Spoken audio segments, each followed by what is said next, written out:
asking consumers for their questions about McDonald's food. What's in the Chicken McNugget? I'm here at the Tyson plant to get you some answers. I just hit him with the stick.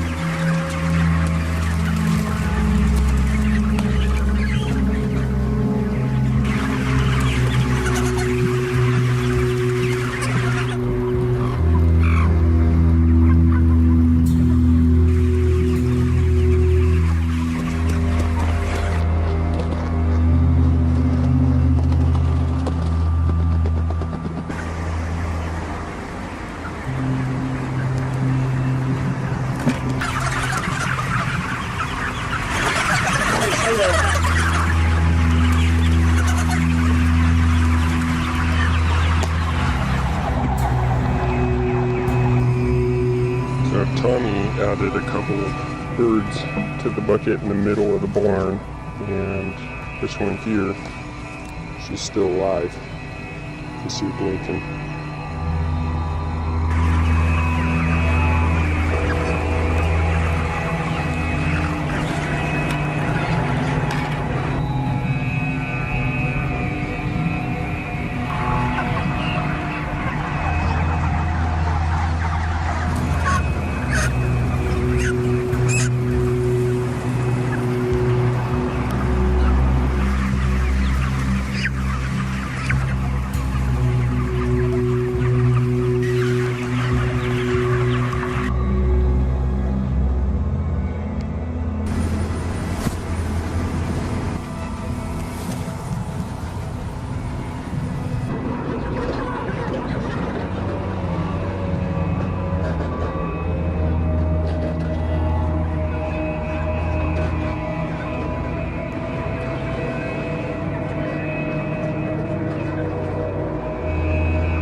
Even got my dogs barking.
Watch this.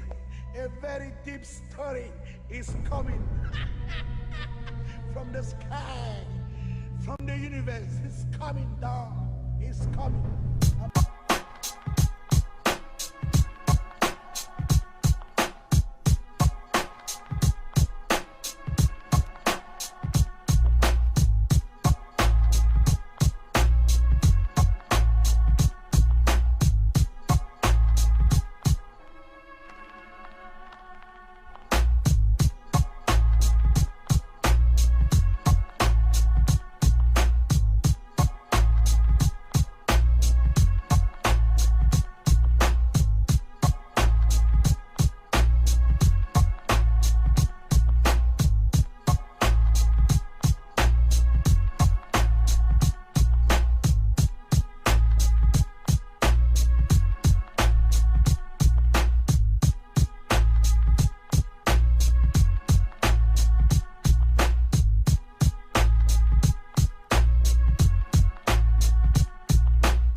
This ain't rap, it's blood sport.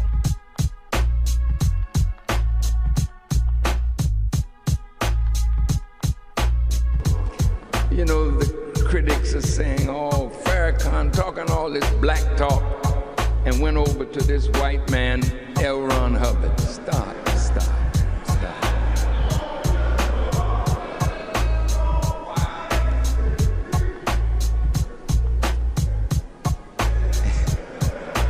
If it weren't so silly, I am you. I haven't changed my religion. You know, all the prophets taught us to seek truth. From the cradle to the grave.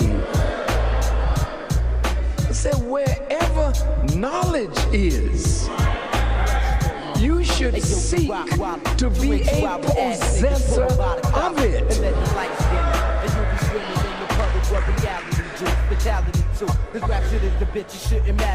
No, some of you went to school. You went to college, didn't you? Some of you, how many of you in here have a college degree? May I see your hands? Were all your teachers black?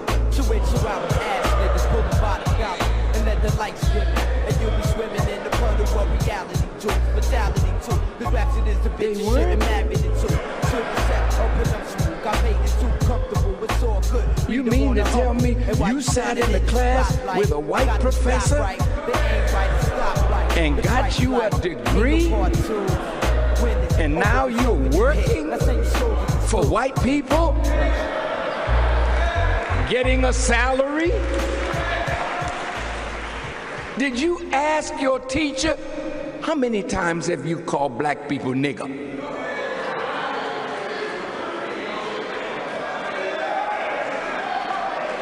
It didn't matter. You were seeking a law degree. You were seeking a degree in your specialty. So it didn't matter what religion that person was, what race or ethnic group they belonged to, because you didn't go there to join their race or their ethnic group or to condemn them for being white or Asian or Hispanic or black. You went there to get some knowledge that would help you to be better at what you wanted to do with your life.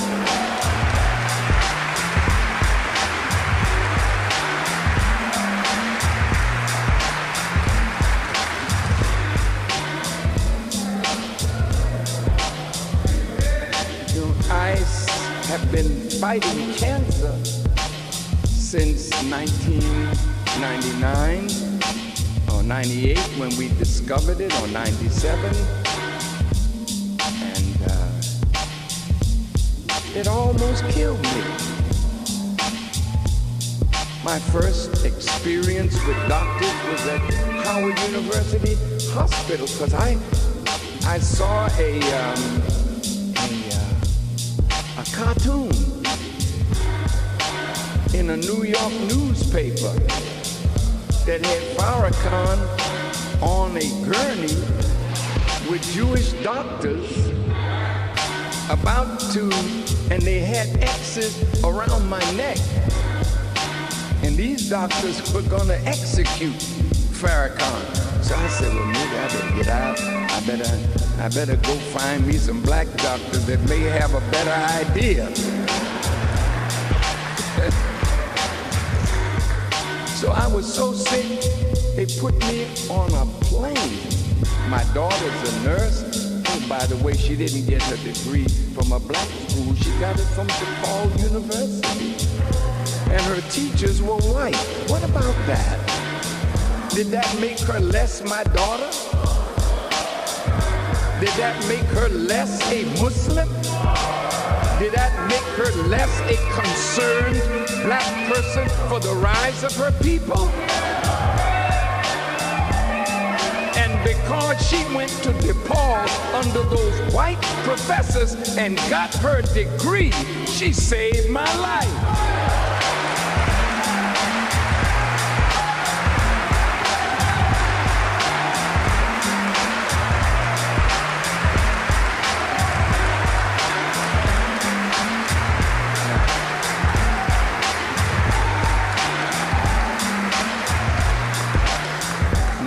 I'm going to close this point, and I don't want to visit it again.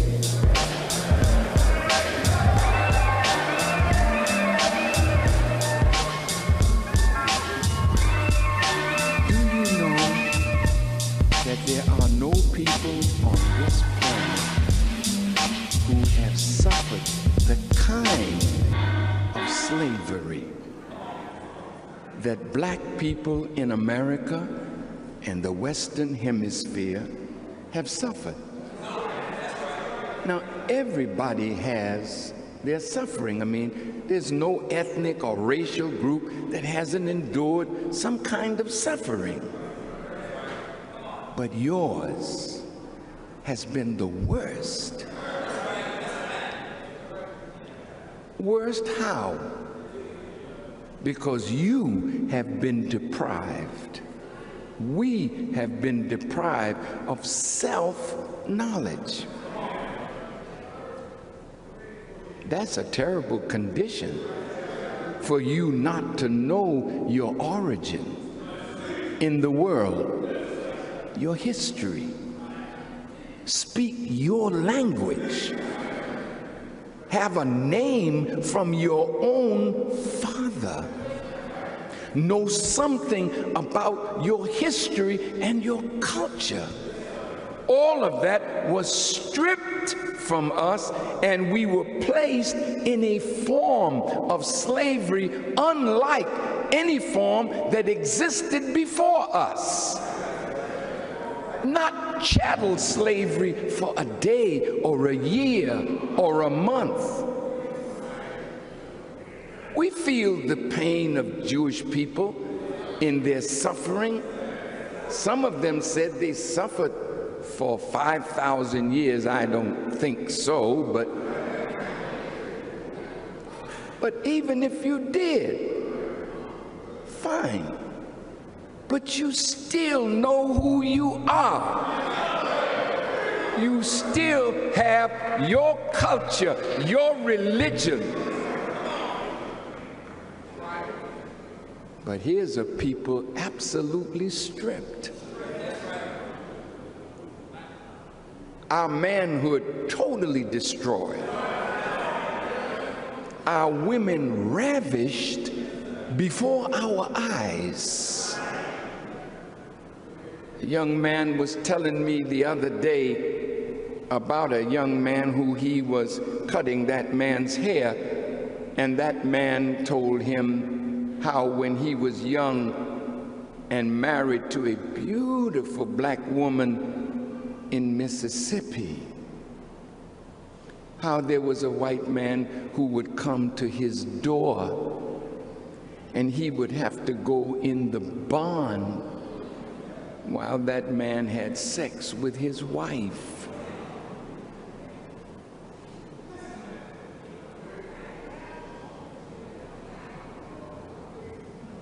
She would be crying and saying, oh, she didn't want to have any relationship with that man. But his manhood was not such that he would die before he let another man take advantage of his wife, kill the man, kill himself, kill his wife, before he let anybody just have her like that.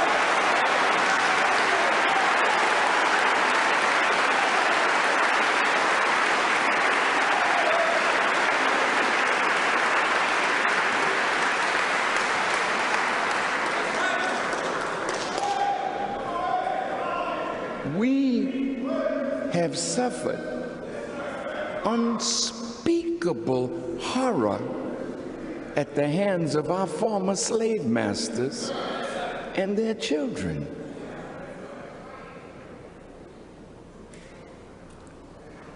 Look at your women. How many of them have grown up in this world with their virtue intact until they married? How many of them have been raped, are the victims of incest? How many of them have been abused? You would be shocked.